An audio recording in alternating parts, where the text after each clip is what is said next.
All right, so in this video, we're going to figure out how to determine the domain of functions, okay?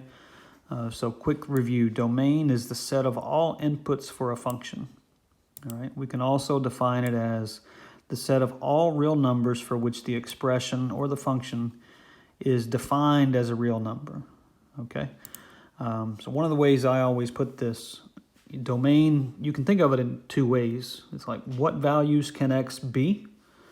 There's also like the negative thought process of that is what values can x not be? And that thought process is as important, okay?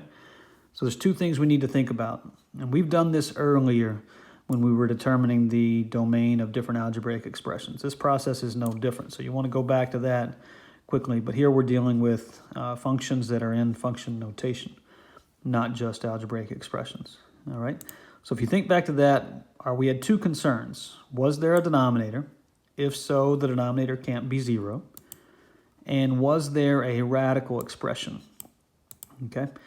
If there's a radical expression, remember the radicand, the value underneath the radical, can't be negative. It can be 0 if it's in the numerator, and it can be positive, but it can't be negative, okay? And a problem like number 5, we've got a radical expression in the denominator, so this radicand, negative 3x plus 8, has to be positive. It can't even be 0 there, okay? So we'll take that into account when we get to number 5, okay? So again, think about it in terms of what values can x hold, what values can x not hold, okay? So in number 1 here, we've got a trinomial. It's a quadratic trinomial. The leading exponent there is 2, okay? There is no denominator. There is no radical. Therefore, x can be all real numbers, okay?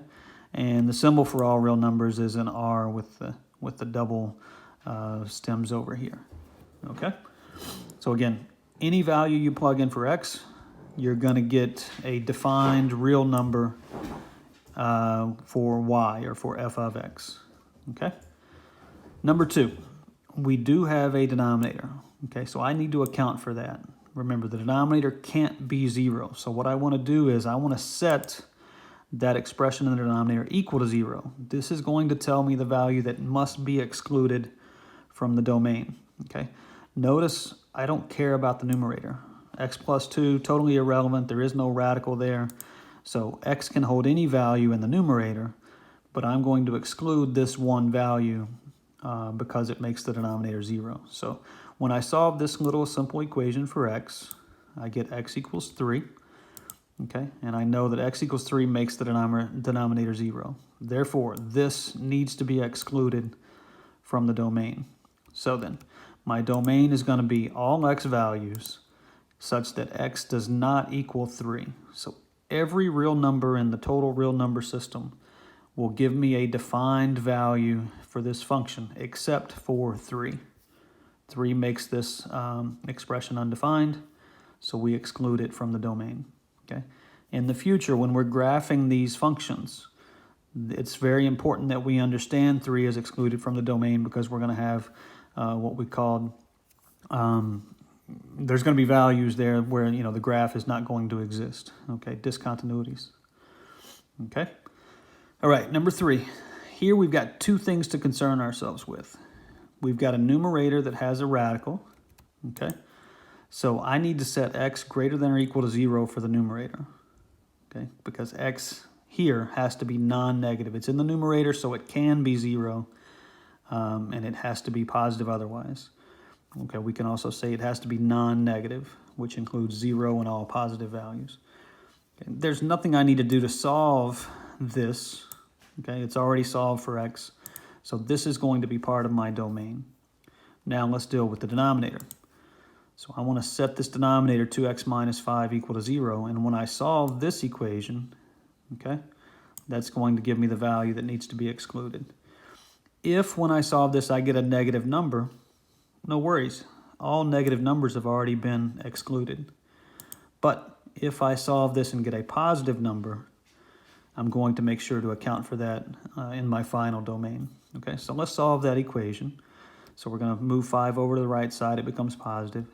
Divide by 2, and that tells me that 5 halves is going to be the value that makes my denominator 0 and therefore makes the function undefined at that location. Okay, so my domain, I've got x greater than or equal to 0. This was a positive value. This value is greater than or equal to 0, so I need to make sure to list that exclusion in my final answer. Okay, so the total domain for this function, x has to be greater than or equal to 0, so x can hold no negative values, but we're going to exclude 5/2 or 2.5 from this domain. Okay? All right, number 4, numerator, no radical, nothing, so I'm not concerned about that at all. I'm just going to look at the denominator here. So I want to set the denominator equal to 0. Okay, this is a quadratic. Remember, we've learned how to solve quadratics before. You can use factoring in this case, or you could use quadratic formula, whichever you think is easier. I'm going to factor. So this trinomial can be factored as x minus 3, x minus 2. Okay, use the zero product property, set each of these factors equal to 0, and I get the values 2 and 3, okay, are going to make this denominator 0. So we're going to exclude both of those values from the denominator. So the best way to write our domain here is we're going to say all x such that x does not equal 2 or 3. Okay, every other real number will work, but at those values for x, 2, and 3, we're going to have discontinuities. Okay, the graph won't have a value at x equals 2, and it won't have a value at x equals 3. Okay, last one, number 5. We've got a denominator, and our denominator has a radical, so we've got to be aware of that. My numerator, totally irrelevant when it comes to domain because there's no radical expression up there. So in this case, I'm going to set negative 3x plus 8 greater than 0. Now notice the difference between what I did here in number 3 and what I did here in number 5. Okay, I can't include 0 here because 0 would make the denominator or make the whole function undefined. Okay, so this can't equal 0 in this case, so it has to be positive. All right, so let's solve this little inequality for x. I'm going to move 8 over to the right side, it becomes negative. Now remember, at this point we shouldn't be making that mistake, but some people will. We're dividing both sides by a negative 3, so when I do that, the inequality symbol flips from greater than to less than.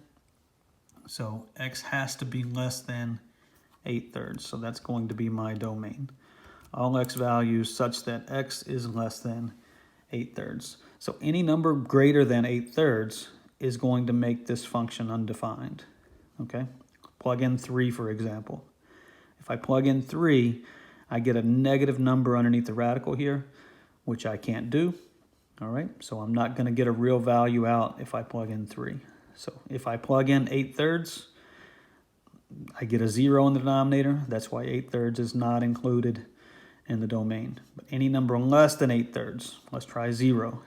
If I plug in 0 here, I'm cool. I get negative 1 over the square root of 8, which is a real number. Okay, it's an ugly real number, but it's still a real number. Okay, so that's how you determine the domain of functions when we're dealing with function notation.